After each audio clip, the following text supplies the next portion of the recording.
जय हिंद साथियों, आज के इस क्लास में आप सभी का बहुत बहुत स्वागत है।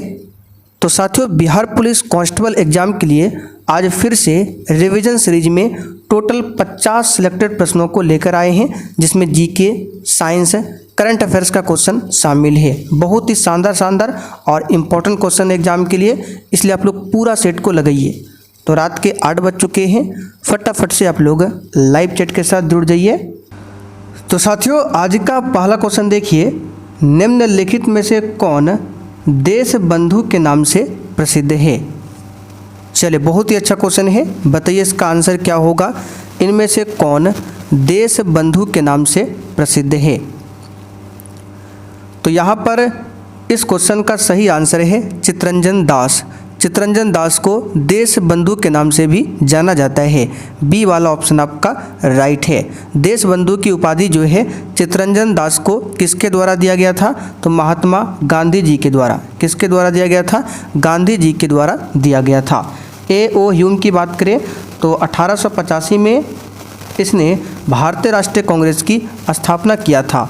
और एनी बेसेंट की बात करें तो भारतीय राष्ट्रीय कांग्रेस की अध्यक्षता करने वाली प्रथम महिला थी एनी बेसेंट। लेकिन प्रथम भारतीय महिला पूछे तो हो जाएगा सरोजनी नायडू। अगला क्वेश्चन देखिए, दूसरा, इनमें से कौन सा मौलिक अधिकारों के उपयोग का उदाहरण नहीं है। बहुत ही शानदार क्वेश्चन है, पूरा क्लास को ध्यान से देखिए। और जो भी साथी चैनल पर पहली बार आए हैं, आप लोग चैनल को जरूर सब्सक्राइब कर लीजिए, ताकि बिहार पुलिस से संबंधित आपसे एक भी क्लास छूटे ना। तो मौलिक अधिकार आप सभी जानते हैं, आर्टिकल 12 से लेकर 35 तक में है। टोटल 6 प्रकार के मौलिक अधिकार है। समानता का अधिकार जो कि आर्टिकल 14 से लेकर 18 तक आता है। स्वतंत्रता का अधिकार 19 से 22। शोषण के विरुद्ध अधिकार आर्टिकल 23-24। धार्मिक स्वतंत्रता का अधिकार आर्टिकल 25 से 28। संस्कृति और शिक्षा संबंधी अधिकार आर्टिकल 29-30। और संवैधानिक उपचारों का अधिकार जो कि आर्टिकल 32 है। अब आप लोग कहेंगे आर्टिकल 31 कहाँ गया, तो आर्टिकल 31 में क्या वर्णित था, संपत्ति का मूल अधिकार, जो कि 44वां संविधान संशोधन 1978 के तहत यह हटा दिया गया, क्योंकि संपत्ति का अधिकार पहले मौलिक अधिकार था, लेकिन अब क्या है, कानूनी अधिकार है। और संपत्ति के अधिकार को आर्टिकल 300A में रखा गया है। तो यहाँ पर बोला गया कौन सा मौलिक अधिकार का उपयोग उदाहरण नहीं है, तो बिहार के मजदूरों का पंजाब के खेतों में काम करने जाना, ये मौलिक अधिकार है। ईसाई मिशनों द्वारा मिशनरी स्कूलों की श्रृंखला चलाना, ये भी है। सरकारी नौकरी में औरत और मर्द को समान वेतन मिलना, ये भी है। बच्चों द्वारा माँ बाप की संपत्ति विरासत में पाना, ये मौलिक अधिकार नहीं है। डी ऑप्शन आपका सही जवाब है, क्योंकि अभी बताया हमने संपत्ति का अधिकार ये सब आता है किसमें, तो कानूनी अधिकार में ये सब आता है। तो यहाँ पर डी वाला ऑप्शन आपका सही है, ये मौलिक अधिकार का उदाहरण नहीं है। अगला क्वेश्चन, निम्नलिखित में से कौन एक जैन विद्वान था। साथियों, इस क्वेश्चन में आपको करंट अफेयर्स का भी क्वेश्चन देखने को मिलेगा। बहुत ही शानदार प्रैक्टिस सेट रहेगा आपके एग्जाम के लिए, पूरा लगाइए प्रैक्टिस सेट। तो निम्नलिखित में कौन एक जैन विद्वान था, तो इसका सही जवाब है हेमचंद्र एक जैन विद्वान थे। इनका आविर्भाव जो है 12वीं शताब्दी में हुआ था। चौथा क्वेश्चन, अमेरिकी स्वतंत्रता संग्राम का पहला युद्ध कब लड़ा गया। और क्लास में हम जो भी एक्स्ट्रा क्वेश्चन बता रहे हैं, ये पूरा आपको नोट्स के रूप में लिखा मिलेगा, 1 लाइनर फॉर्म में। अगर आपको चाहिए तो क्लास के लास्ट में बताया जाएगा किस प्रकार से नोट्स मिलेगा, कहाँ पर स्पेशल बिहार जीके का नोट्स मिलेगा, बिहार पुलिस के लिए क्वेश्चन बैंक कैसे मिलेगा, 1 लाइनर फॉर्म में, ये लास्ट में बताएंगे। तो यहाँ पर इस क्वेश्चन का आंसर क्या होगा, बी ऑप्शन 1775 में अमेरिकी स्वतंत्रता संग्राम का पहला युद्ध हुआ था। देखिए, 1775 से लेकर 1783 के बीच अमेरिका का स्वतंत्रता संग्राम चलाया गया था। और अमेरिका ने स्वतंत्रता की घोषणा कब किया था, तो 4 जुलाई, याद रखिएगा महत्वपूर्ण डेट है, 4 जुलाई 1776 को अमेरिका ने स्वतंत्रता की घोषणा की। अमेरिका जो है 4 जुलाई को स्वतंत्रता दिवस मनाता है। लेकिन औपचारिक रूप से जो अमेरिका को स्वतंत्रता की मान्यता दिया गया था ब्रिटेन के द्वारा, वो पेरिस की संधि के तहत, जो कि 1783 में जो पेरिस की संधि हुआ था, ठीक है। तो पेरिस की संधि के तहत ही अमेरिका को स्वतंत्रता प्राप्ति होती है। और अमेरिका के स्वतंत्रता संग्राम का नेतृत्व किसने किया था? जॉर्ज वाशिंगटन ने। किसने किया था? जॉर्ज वाशिंगटन ने। अगला क्वेश्चन, हिटलर के किस देश पर आक्रमण के परिणामस्वरूप द्वितीय विश्व युद्ध आरंभ हुआ था?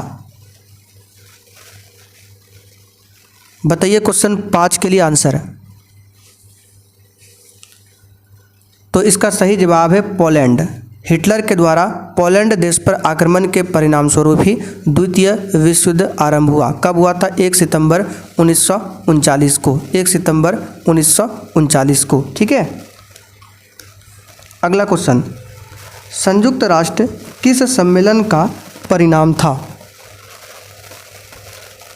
चलिए क्वेश्चन 6 के लिए फटाफट से आंसर लगाइए। और जिसने अभी तक सेशन को लाइक नहीं किया है, आप लोग सेशन को साथ में लाइक करते चलिए।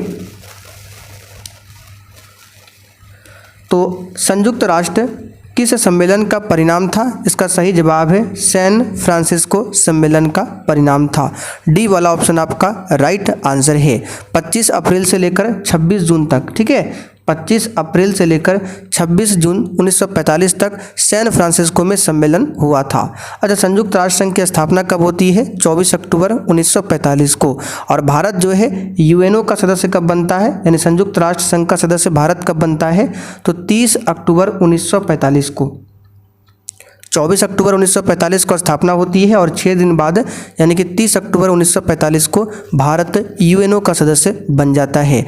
यूएनओ में टोटल कितने सदस्य देश शामिल है? वर्तमान में 193 देश शामिल है और 193वां देश बना है दक्षिणी सूडान। आगे देखिए, वन संरक्षण एवं प्रबंधन की दृष्टि से वनों को वर्गीकृत किया गया है। बताइए कितने वर्गों में?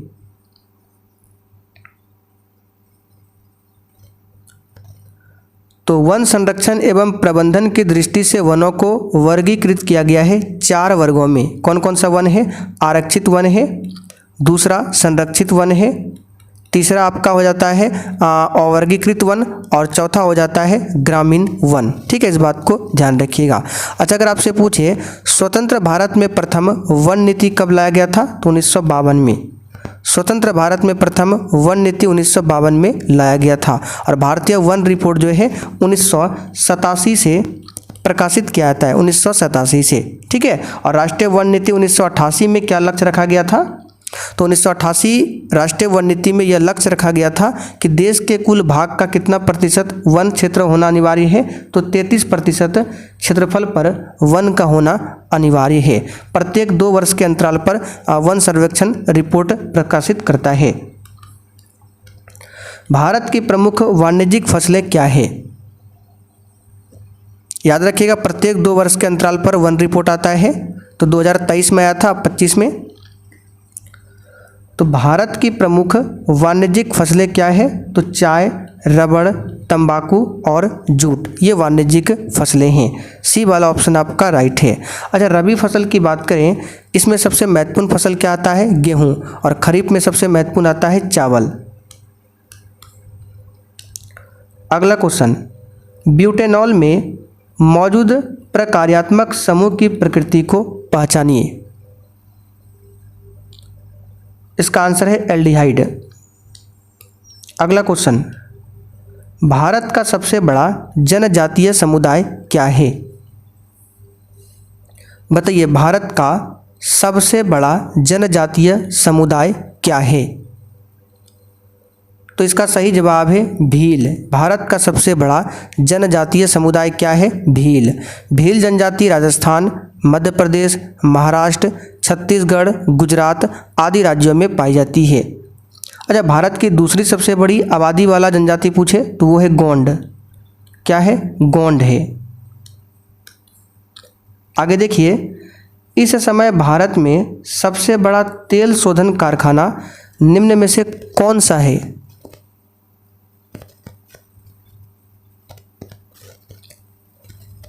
तो ये है आपका वर्तमान में भारत का सबसे बड़ा तेल शोधन कारखाना जामनगर। ठीक है, जामनगर तेल शोधन कारखाना, ए ऑप्शन यहाँ पर आपका राइट आंसर है, ध्यान रखिएगा।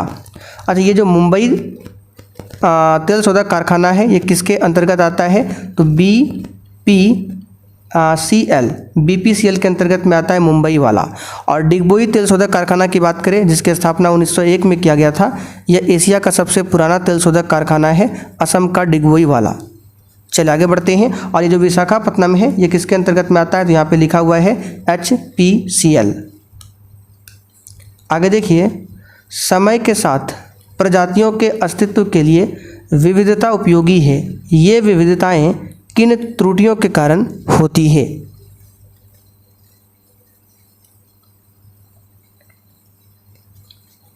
तो इसका सही जवाब है DNA की प्रतिकृति, बी वाला ऑप्शन राइट है। चलिए आगे देखते हैं क्वेश्चन 13। निम्नलिखित में से किस वैज्ञानिक ने निम्नलिखित कथन दिया? सभी कोशिकाओं का निर्माण पूर्ववर्ती कोशिकाओं से होता है। ये कथन किसने दिया बताइए? तो इसका सही जवाब है रुडोल्फ विर्ची के द्वारा दिया गया कथन है। अगला क्वेश्चन, फरवरी 2025 में दिल्ली के नए मुख्यमंत्री कौन बने? करंट अफेयर्स का क्वेश्चन है, बताइए। इसका सही जवाब है रेखा गुप्ता। ठीक है, रेखा गुप्ता दिल्ली की चौथी महिला मुख्यमंत्री बनी है, बी वाला सही है। अच्छा, दिल्ली के वर्तमान उपराज्यपाल कौन है? तो विनय कुमार सक्सेना। देखिए डी ऑप्शन में है, दिल्ली के वर्तमान में क्या है? उपराज्यपाल है। दिल्ली का पहला मुख्यमंत्री कौन बना था? तो चौधरी, यहाँ पर नाम लिख देते हैं, चौधरी ब्रह्म प्रकाश। चौधरी ब्रह्म प्रकाश दिल्ली का पहला मुख्यमंत्री बना था।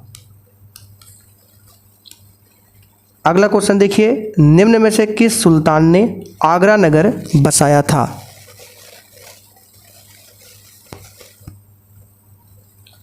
सिंपल सा क्वेश्चन है, सिकंदर लोदी ने 1504 में आगरा शहर की स्थापना किया था और 1506 में इसने आगरा को अपनी राजधानी बनाया था।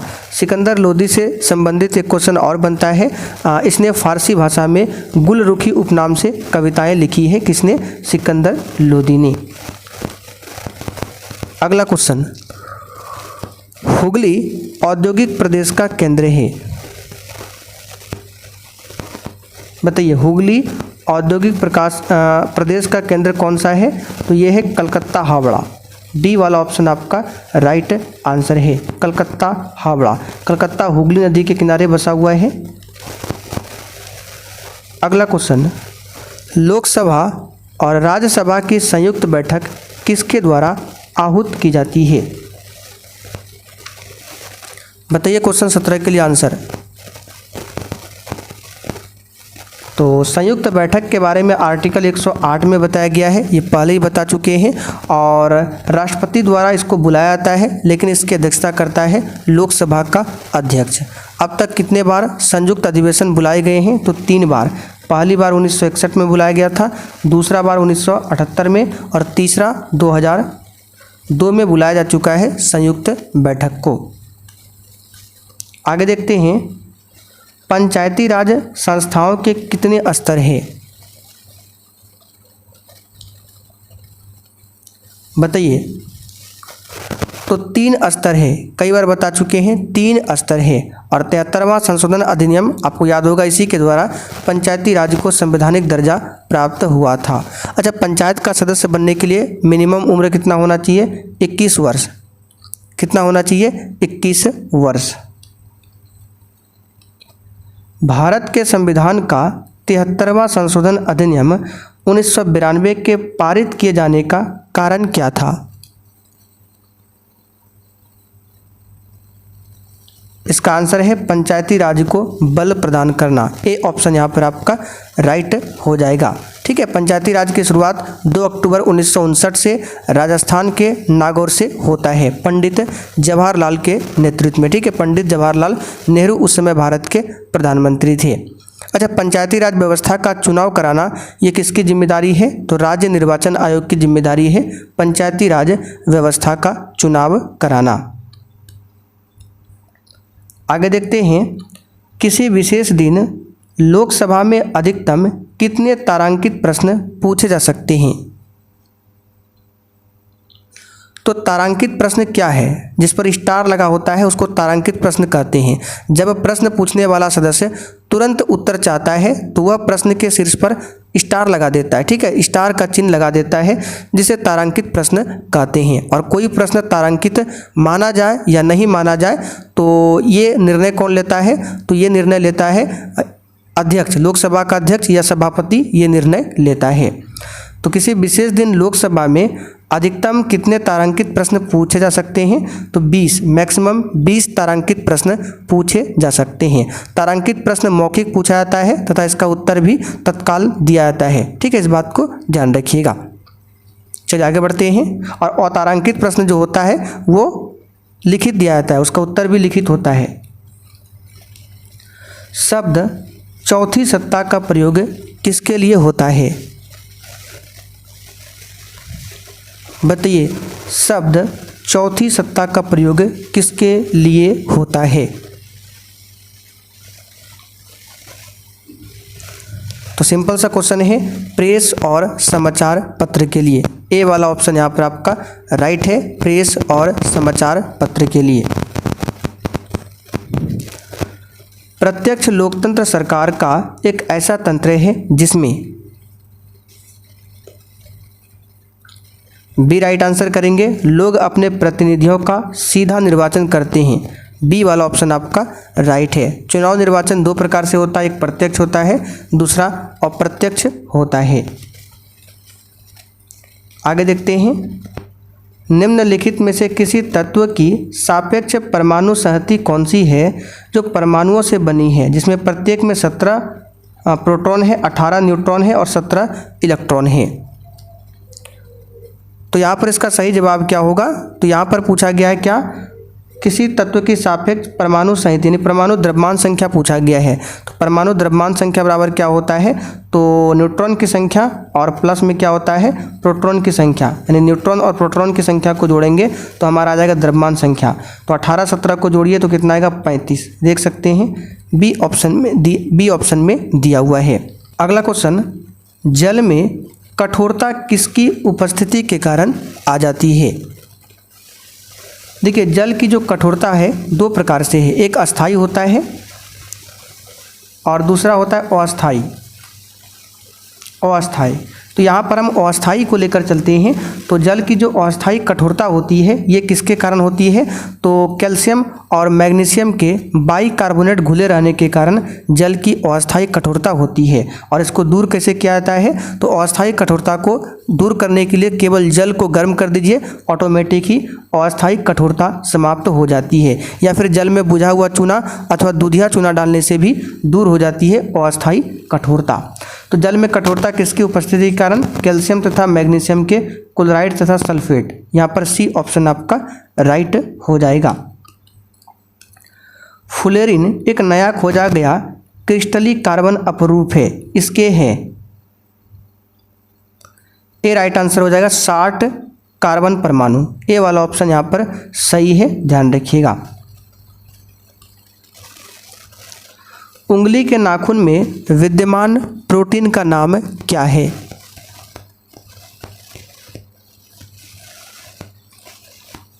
तो यह है कैरोटीन। सिंपल सा क्वेश्चन है, कैरोटीन। डी ऑप्शन आपका सही है। मानव का जो शरीर निर्माण होता है वो प्रोटीन से होता है और अमीनो अम्ल से प्रोटीन का निर्माण होता है, ये सब जानते हैं, ठीक है। चलिए आगे बढ़ते हैं।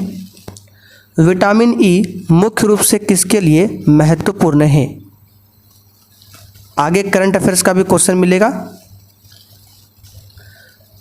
तो लिंग ग्रंथियों की सामान्य क्रिया के लिए विटामिन ई, ठीक है, आवश्यकता है। विटामिन ई का रासायनिक नाम टोकोफेरॉल है और विटामिन ई का जो स्रोत है वो पत्ती वाली सब्जी है, दूध, मक्खन, अंकुरित गेहूं, वनस्पति तेल, ये सभी है। आगे देखते हैं। भारत का पहला निजी सुपरसोनिक रैमजेट इंजन किसने विकसित किया है? सीधा एग्जाम में आएगा, बताइए इस क्वेश्चन का आंसर। भारत का पहला निजी सुपरसोनिक रैमजेट इंजन किसने विकसित किया है? तो इसका सही जवाब है हाइप्रिक्स एविएशन। सी वाला ऑप्शन यहाँ पर आपका सही है। भारत में राष्ट्रीय आय का प्राक्कलन किया जाता है? तो राष्ट्रीय सांख्यिकी कार्यालय के द्वारा किया जाता है। बी ऑप्शन आपका सही जवाब है। आगे बढ़ते हैं। 20वीं नेशनल यूथ एथलेटिक्स चैंपियनशिप 2025 में बिहार के खिलाड़ियों ने कितना पदक जीता है? वेरी इंपॉर्टेंट क्वेश्चन है आपके एग्जाम के लिए, इसको डायरेक्ट याद कर लीजिए। तीन पदक जीते हैं। ठीक है, तो यहाँ पर देख सकते हैं ए ऑप्शन में दिया हुआ है 3 पदक।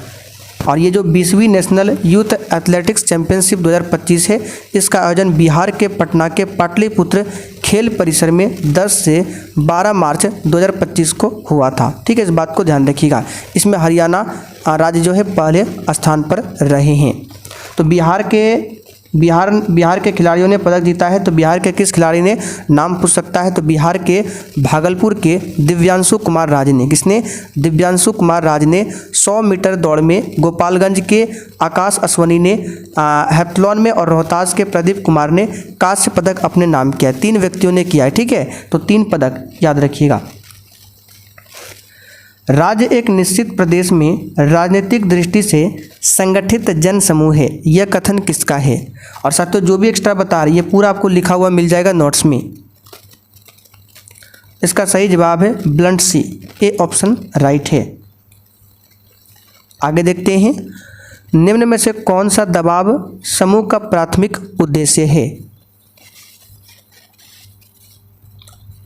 नीतिगत निर्णयों को प्रभावित करने के लिए सरकार पर दबाव डालना।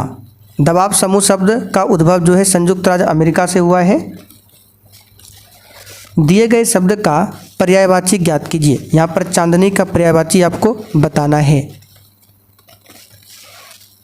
ए राइट आंसर करेंगे ज्योत्सना। ज्योत्सना चांदनी का पर्यायवाची है। चंद्रिका ये भी चांदनी का पर्यायवाची है। उजियारी यहाँ पर नाम लिखते हैं उजियारी, ये भी चांदनी के ही पर्यायवाची है। तो ए ऑप्शन आपका राइट है।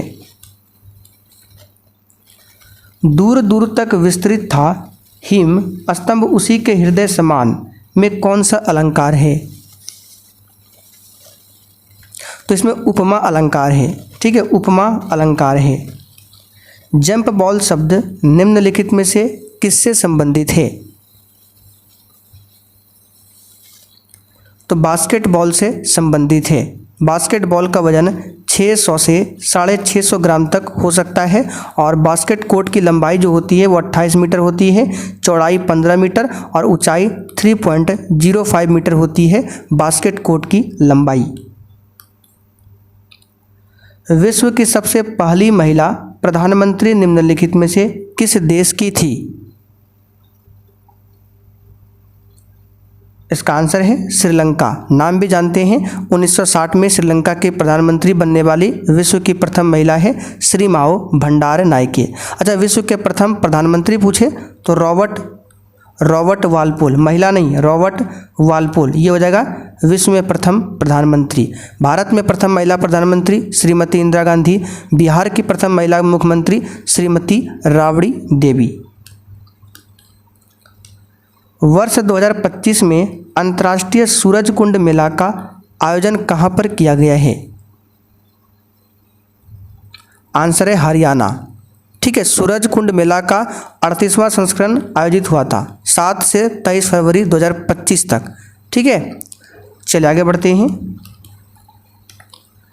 27 जनवरी 2025 को समान नागरिक संहिता यूसीसी लागू करने वाला स्वतंत्र भारत का पहला राज्य कौन बना है? याद कर लीजिए, उत्तराखंड बने हैं और यूसीसी के बारे में आर्टिकल 44 में और भाग 4 में बताया गया है। आगे देखते हैं। शतरंज यानी कि चेस का खेल शुरू हुआ था, बताइए कहाँ? तो साथियों शतरंज यानी चेस की शुरुआत जो है भारत से मानी जाती है, भारत से। और हड़प्पावासी को चेस का जनक माना जाता है। शतरंज में टोटल 64 वर्ग होते हैं। ठीक है, 64 वर्ग होते हैं। अच्छा, भारत के प्राचीनतम वाद्य यंत्र पूछे क्या है? तो वीणा। वीणा। भारत में लोहा का प्रयोग कब शुरू हुआ था? तो लगभग 950 BC में शुरू हुआ था भारत में लोहा का प्रयोग। म्यांमार की मुद्रा क्या है? बताइए तो यह है क्यात। म्यांमार की मुद्रा है क्यात। बांग्लादेश की मुद्रा क्या है? टका। क्या है? टका। और रूस देश की मुद्रा क्या है? रूबल। चीन की मुद्रा क्या है? रेमिनबी। इटली की मुद्रा अब क्या है? यूरो। पहले था लीरा, ठीक है, लेकिन वर्तमान में यूरो है। फ्रांस की मुद्रा भी यूरो है। ब्रिटेन की मुद्रा पाउंड है, ध्यान रखिएगा। यूरो क्या है? तो यूरोपियन संघ के 20 देशों की मुद्रा है यूरो। खुले बाजार की क्रियाएं एक हिस्सा है, बताइए किसका?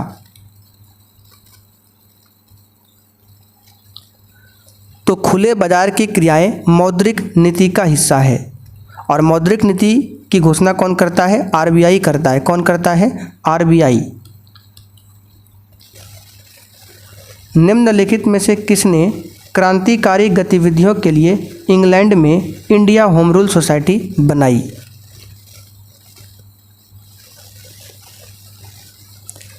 इस क्वेश्चन का आंसर है श्यामजी कृष्ण वर्मा ने। श्यामजी कृष्ण वर्मा ने। भीकाजी कामा की बात करें तो भारत की पहली क्रांतिकारी थी जिन्होंने सर्वप्रथम विदेश में भारतीय तिरंगा को फहराया था। मैडम भीकाजी कामा ने 22 अगस्त 1907 को, डेट याद रखिएगा, जर्मनी के स्टुटगार्ट में झंडा फहराया था। आगे बढ़ते हैं। लोकतांत्रिक शासन व्यवस्था के संदर्भ में कौन सा कथन सही है? निर्णय लेने में देर परंतु सही निर्णय लेने की संभावना होती है लोकतांत्रिक शासन व्यवस्था में, ये सही है। और दुनिया का सबसे बड़ा लोकतांत्रिक देश पूछे तो अपना भारत का है। भारत में प्रथम लोकसभा का कार्यकाल कब स्टार्ट हुआ था? तो 17 अप्रैल 1952 में स्टार्ट हुआ था और 4 अप्रैल 1957 तक चला था। अच्छा, भारत में जो महिलाओं को मतदान का अधिकार दिया गया किस एक्ट के द्वारा? तो भारत शासन अधिनियम 1919 एक्ट के द्वारा दिया गया था। निम्नलिखित में से कौन सा फल नहीं है? आंसर है आलू। आलू तना का उदाहरण है, न कि फल का।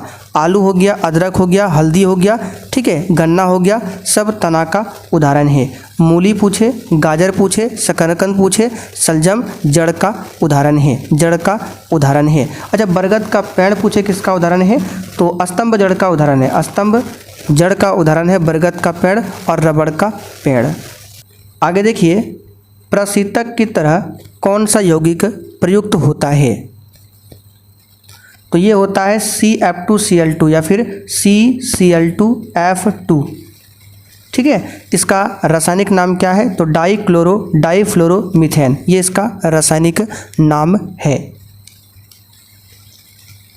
निम्न में से किस शहर में भारत का पहला लिथियम सेल निर्माण संयंत्र शुरू किया गया है? तो यहाँ पर इसका सही जवाब है कहाँ पर? आंध्र प्रदेश के तिरुपति में। बी ऑप्शन राइट है। आगे देखते हैं। हाइड्रोजन परमाणु का स्पेक्ट्रम वर्णक्रम जो आँखों को दिखने वाले क्षेत्र से प्राप्त किया जाता है उसका नाम क्या है? तो यहाँ पर इसका सही जवाब क्या होगा? हाइड्रोजन परमाणु का स्पेक्ट्रम जो आँखों को दिखने वाले क्षेत्र से प्राप्त किया जाता है उसका नाम है बाल्मर। ए ऑप्शन आपका सही है। अच्छा, हाइड्रोजन स्पेक्ट्रम के बारे में किसने बताया था? तो बोर ने बताया था। कार्बन के यौगिक जो कार्बन परमाणुओं के बीच केवल एकल आबंध से जुड़े होते हैं क्या कहलाते हैं? ये संतृप्त यौगिक कहलाते हैं। क्या कहलाते हैं? संतृप्त यौगिक। आगे देखते हैं। तो साथियों, आज के सेट में 48 क्वेश्चन ही थे। भले ही 48 क्वेश्चन हमने सॉल्व कराया है, लेकिन एक्स्ट्रा फैक्ट के साथ ऐसे देखा जाए तो 100+ क्वेश्चन होगा। तो उम्मीद करते हैं ये प्रैक्टिस सेट आपको पसंद आया होगा। तो आप लोग कमेंट करके बताइए आपने कितने क्वेश्चन सही किए।